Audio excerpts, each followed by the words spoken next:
The Arabian Sea, 68 miles southeast of the Strait of Hormuz. The USS Abraham Lincoln, a Nimitz-class aircraft carrier, was operating as the flagship of Carrier Strike Group 3, enforcing the ongoing naval blockade of Iranian ports. It was 09:17 local time on April 14th. The carrier's air defense systems were active. Combat Air Patrol FA-18 Super Hornets were airborne.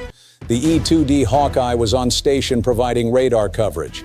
Everything was routine. Then the radar blip appeared. Subscribe to our channel. Every development matters. Every hour counts. You cannot afford to miss what is happening right now. Join our subscribers who are already tracking every move. The contact was small, low, fast, coming from the northwest, directly from the direction of the Iranian coastline. It had launched from a mobile launcher near the port of Jask, one of several Iranian drone launch sites that U.S. intelligence had been monitoring for weeks. The drone was an Iranian Shahed-131, a one-way attack drone capable of carrying a 40-kilogram warhead. It had been modified for maritime targeting. The E-2D Hawkeye detected the drone at 0922 at a range of 47 miles. The radar operator noted the track, small, low altitude, slow compared to a missile. It could have been a civilian drone, it could have been a bird, but the track was coming from Iran, and it was heading directly for the carrier group. The air defense officer on the Abraham Lincoln received the contact report at 0923. He ordered the track classified as a possible hostile.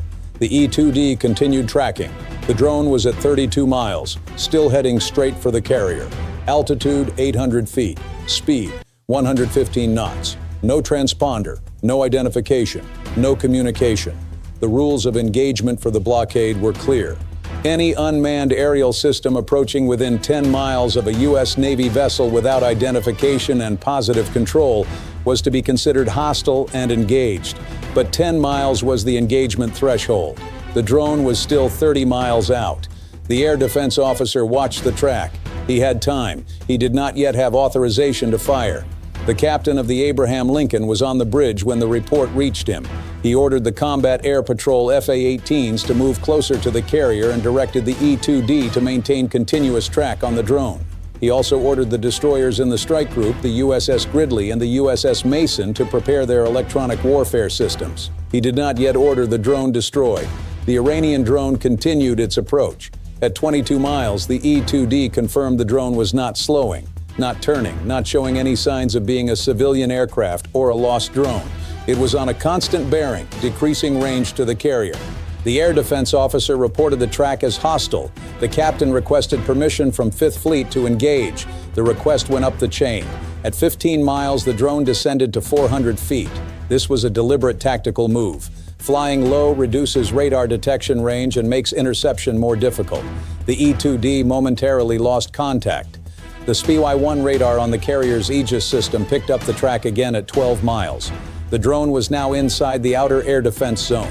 The captain had the authority to engage without further approval. He did not give the order. Why? Because the drone was still unidentified. It could have been a reconnaissance drone. It could have been a test of reaction times. It could have been a mistake, a drone that had lost its link and was drifting. If the Navy shot down an Iranian drone that was not armed, the propaganda victory for Iran would be significant.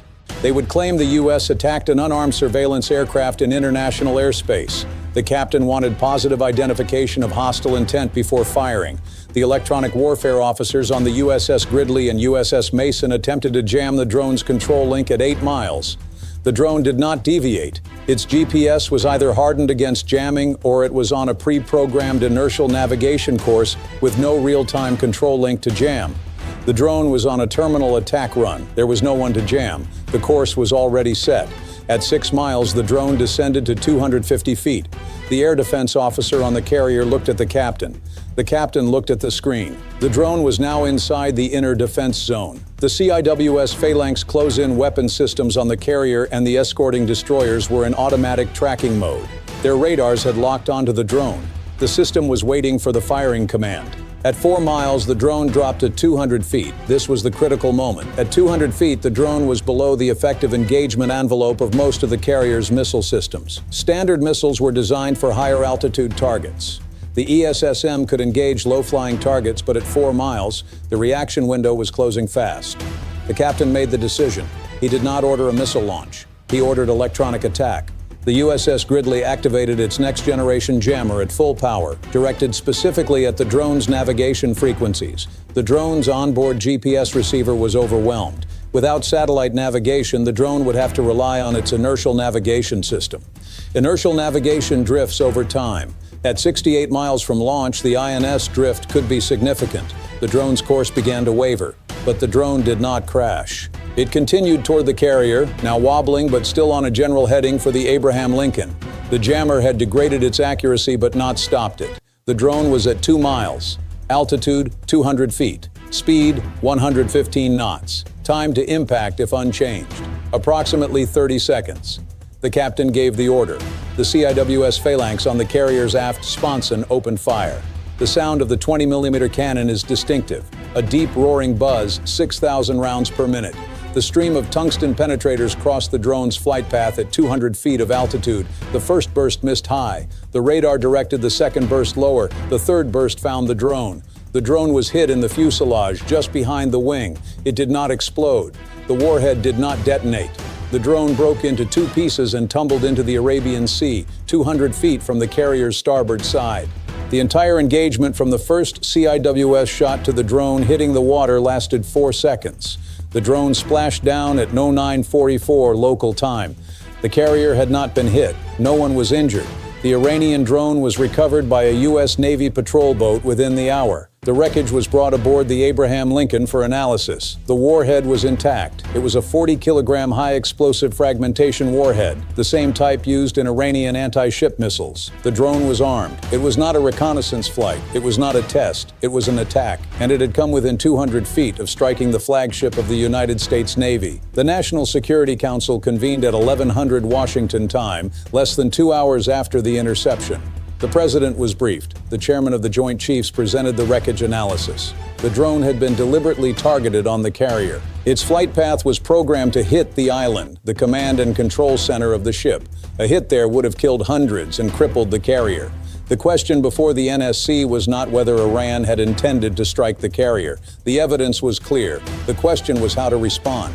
The military option was obvious. Retaliatory strikes on Iranian drone launch sites, Tomahawk missiles on Iranian air defense positions, a punitive response that would make Iran pay a price for the attempted attack. The chairman of the Joint Chiefs presented the target list. It was extensive, but the director of the CIA offered a different assessment. Iran had not expected the drone to get through. The drone was a test. Iran wanted to see how close they could get before the U.S. Navy reacted. They wanted to probe the air defense bubble, map the reaction times, identify the engagement thresholds. The drone was armed because if it did get through, the damage would be a bonus.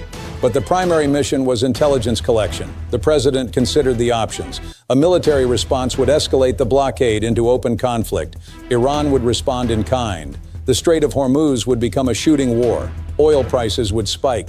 The international coalition supporting the blockade would fracture. Iran would achieve through a near miss what they had failed to achieve through the tanker seizure, an American overreaction. The president made the decision. No immediate military retaliation. Instead, the United States would do 3 things. First, publicly release the wreckage analysis proving the drone was armed. Second, issue a formal diplomatic protest through the Swiss embassy demanding Iran cease all drone flights within 50 miles of U.S. naval vessels. Third, deploy additional electronic warfare assets to the region to harden the carrier group against future drone attacks. The response was measured. It was not what the Pentagon recommended. It was not what the hawks in Congress demanded, but it was strategic. The goal was not revenge. The goal was to deny Iran the information they were seeking while imposing political and diplomatic costs for the attempted attack. The drone had nearly hit the carrier, but the carrier had not been hit, and the response would not give Iran the war they were probing for. The wreckage analysis was released to the press at 1600 Washington time. The images showed the intact warhead, the Iranian markings, the guidance system. The story was clear. Iran had launched an armed drone at a U.S. aircraft carrier. The Navy had intercepted it at 200 feet. The evidence was undeniable. International reaction was swift. The United Nations Security Council condemned the attack. European allies issued statements of support for the United States. Iran denied the drone was armed. They claimed it was a reconnaissance drone that lost its navigation link and drifted off course. They produced their own images of an unarmed drone and claimed the U.S. had fabricated the wreckage. But the evidence was public. The warhead was on display in photographs released by the Pentagon. The Iranian denial was not credible. Iran had been caught attempting to strike a U.S. warship. In the days following the incident, the Iranian drone launches from the Jask site stopped. U.S. electronic warfare patrols increased. The E-2D Hawkeye maintained continuous coverage of the Iranian coastline. The Combat Air Patrol FA-18s were armed with air-to-air missiles and authorized to engage any drone entering the 10-mile exclusion zone without identification. The rules of engagement were updated. The next drone would not get to 200 feet. The incident demonstrated a fundamental principle of modern naval warfare. The enemy will probe your defenses. They will test your rules of engagement. They will try to find the gap between detection and decision. The goal of the defender is not to react with maximum force to every provocation. The goal is to respond in a way that denies the enemy the information they seek while maintaining the strategic initiative. The USS Abraham Lincoln continued its blockade patrol. The drone that nearly hit the carrier was a footnote in the ship's deployment history. But the lesson was not forgotten. At 200 feet, with a 40-kilogram warhead, an Iranian drone had come closer to striking a U.S. aircraft carrier than any hostile aircraft since World War II. And it had been stopped. Not by a missile, not by a fighter jet, but by a phalanx and a decision to hold fire until the last possible second. The captain of the Abraham Lincoln was asked later if he had waited too long. He said no. If he had fired at 10 miles, Iran would have claimed the U.S. attacked an unarmed surveillance drone. If he had fired at 4 miles, the drone might have been too low for a missile intercept. He fired when the drone was inside the CIWS envelope, when the evidence of hostile intent was undeniable, and when the probability of intercept was highest. He fired at 200 feet. He was right. The crisis ended without war. The blockade continued. The drone launches did not resume. Iran had tested the U.S. Navy's air defense. They had learned that the bubble was not impenetrable. They had gotten to 200 feet. But they had also learned that the bubble would close around them. The drone was destroyed. The carrier was untouched. The strategic message was clear. You can probe, but you will not penetrate. Subscribe to our channel for continuing coverage. Thanks for watching.